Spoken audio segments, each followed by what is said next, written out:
বাঙালিকে পানেনকা শব্দটার সঙ্গে পরিচিত করিয়েছিলেন জিনেদিন জিদান 2006 বিশ্বকাপের ফাইনালে। সে বিখ্যাত পেনাল্টিটার কথা আপনাদের নিশ্চয়ই মনে আছে। ম্যাচের প্রথমার্ধে জিনেদিন জিদান যে দুর্দান্ত পেনাল্টিটা নিয়ে জানলুইজি বুফনকে পরাস্ত করেছিলেন। সেই পেনাল্টিটার যে টেকনিক ছিল, সেই পেনাল্টিটা জিদান যেভাবে মেরেছিলেন সেটার সাথে আমরা ঠিক পরিচিত ছিলাম না। আমরা সব সময় ততদিন পর্যন্ত পেনাল্টিতে পাওয়ার এবং প্রেসিশনের খেলা দেখে দেখে অভ্যস্ত ছিলাম। হয়তোবা যিনি পেনাল্টি নিতে আসছেন তিনি জোরে একটা শ্যুট করবেন, বা যিনি পেনাল্টি নেবেন তিনি গোলকিপারের মুভমেন্ট আগে থেকে অনুমান করতে পেরে প্রিসাইজলি তার উল্টো দিকে আস্তে করে বলটা ঠেলে দিবেন। কিন্তু জিনেদিন জিদান আমাদেরকে দেখিয়ে দিলেন যে না, এই দুটো বাদেও অন্যভাবে গোলকিপারকে পরাস্ত করা যায়, অ্যান্ড দ্যাট ইজ পানেনকা। এবং পানেনকাটা জাস্ট আস্তে করে বলটা চিপ করতে হয়, বাতাসে ভাসতে ভাসতে ভাসতে ভাসতে গোল পোস্টের ভেতরে জালে আশ্রয় নিয়ে নেয়। এই গোলের সাথে আমরা জিনেদিন জিদানের আগে 2006-এর আগে তেমন পরিচিত ছিলাম না।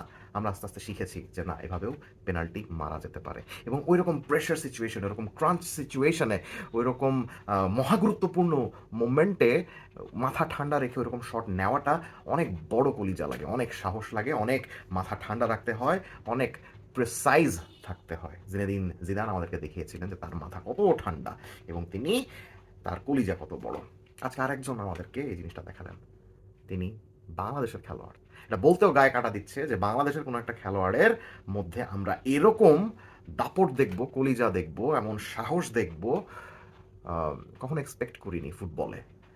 আহ, এখন সেই জিনিসটাই দেখতে হচ্ছে। আমরা এখন স্বপ্ন দেখছি সেই ছেলেটার জন্য, আমরা এখন আবারও আশায় বুক বাঁধছি সেই ছেলেটার জন্য, যেই ছেলেটা আমাদের লাল সবুজের পতাকাকে ভালোবেসে হাজার হাজার মাইল পাড়ি দিয়ে বাংলাদেশে এসেছে শুধুমাত্র লাল সবুজের এই জার্সিটা গায়ে দেওয়ার জন্য। লাল সবুজের এই জার্সিটা গায়ে দিয়ে বাংলাদেশের ফুটবলকে বিশ্বমঞ্চে প্রতিষ্ঠিত করার আশা নিয়ে যেই ছেলেটা তার ভাইকে নিয়ে এসেছে বাংলাদেশে, সেই রোনান সালেভান আজকে আমাদেরকে দেখিয়ে দিলেন যে আমরাও চাইলে একটা মহাগুরুত্বপূর্ণ টুর্নামেন্টের ফাইনালে মহাগুরুত্বপূর্ণ পেনাল্টিতে জিনেদিন জিদানের মতো পানেনকা মারতে পারি। এবং আমাদের মেন্টাল যে শক্তি, আমাদের যেই সাহস, আমাদের যে কলিজা, আমাদের যে দাপট, সেটাও কিন্তু কারোর থেকে কম নয়।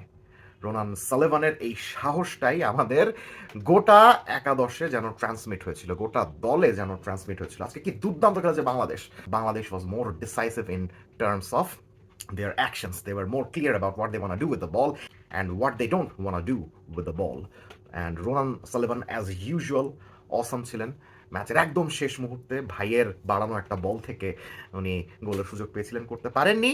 এবং এরপরেই বাংলাদেশের এই ম্যাচটা পেনাল্টি শুট আউটে চলে যান। হয়তো বা পারেননি বিকজ ফুটবল বিধাতা ধরে রেখেছিলেন যে না, রোনান সালেভান যখন গোল করবেন আজকের এই ম্যাচে, তখন অন্তত দুটি দেশের মানুষ নিস্তব্ধ হয়ে টিভি স্ক্রিনের দিকে তাকিয়ে থাকবে। সবার মনোযোগ থাকবে রোনান সালমানের দিকে যে না, বাংলাদেশের ফুটবল একটা রাজা এসেছে, সবাই দেখো যে আমরাও পানানকা দিয়ে গোল করতে পারি, আমরাও এরকম স্পর্ধা দেখাতে পারি যে না, আমাদেরও সেই সাহস আছে যে টুর্নামেন্টের একটা মহা গুরুত্বপূর্ণ ক্রাঞ্চ পেনাল্টি শুট আউটে আমরা এভাবে গোল করতে পারি, as F it means nothing. এই জিনিসটা, এই সাহসটাই তো আমরা দেখতে চেয়েছিলাম as a Bangladeshi supporter. Penalty shoot আউটের খেলায় আরেকজনের কথা না বললেই নয়, সেটা হলো আমাদের goalkeeper Ismail Mahin. What a talented kid this is. আমি বাংলাদেশের কোনো গোলকিপারের মধ্যে সাধারণত বল প্লেইং ক্যাপাবিলিটি দেখি না, বা ওই প্রেস রেজিস্ট্যান্সের জিনিসটা দেখি না। বাট এই ছেলেটা আমাকে স্বপ্ন দেখাচ্ছে, এই ছেলেটা আমাকে আশা দিচ্ছে। আজকে ম্যাচের এরকম অনেক পরিস্থিতি হয়েছিল যখন ইন্ডিয়া প্রেস করছিল, গোলকিপারকেও মাহিনকে প্রেস করছিল, but Mahin was cool as cucumber, and সে তখন একটা প্রপার মিডফিল্ডারের মতো দেখলাম যে বলটা কাটিয়ে নিয়ে গিয়ে সুন্দর মতো বল প্রোগ্রেস করছে।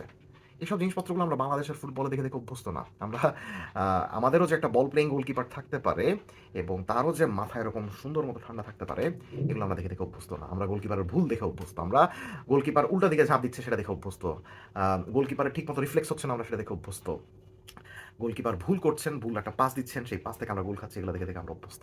মাহিনকে অসংখ্য ধন্যবাদ যে তার সুবাদে আমরা এই সকল গুরুত্বপূর্ণ জিনিসপত্রগুলো দেখছেন। পেনাল্টি শুটআউটের ফার্স্ট শটটাই সে যেভাবে আটকিয়ে দিয়েছে, ফ্যান্টাস্টিক। বিপ্লব ভট্টাচার্য ভাই, আমি জানি না আপনি আমার ভিডিওটা দেখছেন কিনা। You have always been one of my most favourite Bangladeshi football players of all time. আপনি এবং আমিনুল ভাই মিলে বাংলাদেশের ফুটবলকে যে উচ্চতায় নিয়ে গিয়েছেন, বাংলাদেশের গোলকিপিংকে যে একটা ক্লাসে নিয়ে গিয়েছেন, যে একটা স্ট্যান্ডার্ডে নিয়ে গিয়েছেন, সেই স্ট্যান্ডার্ডটা এখনো পর্যন্ত আমার মনে হয় না সাউথ এশিয়ার কোনো গোলকিপার সেভাবে স্পর্শ করতে পেরেছে।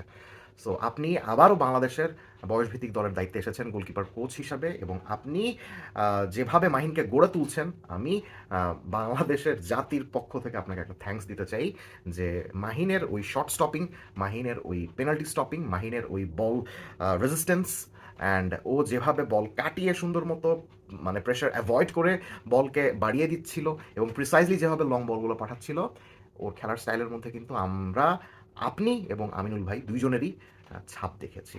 So that was very encouraging for us to C a goalkeeper like this who can play as a proper ball playing goalkeeper. এখনও তার বয়স অনেক কম, এখনও তার উন্নতির অনেক জায়গা রয়েছে।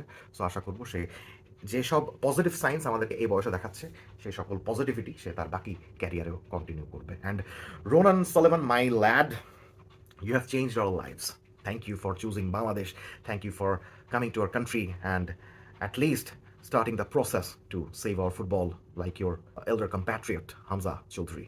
Thank you for choosing us. Thank you, Declan, for choosing us.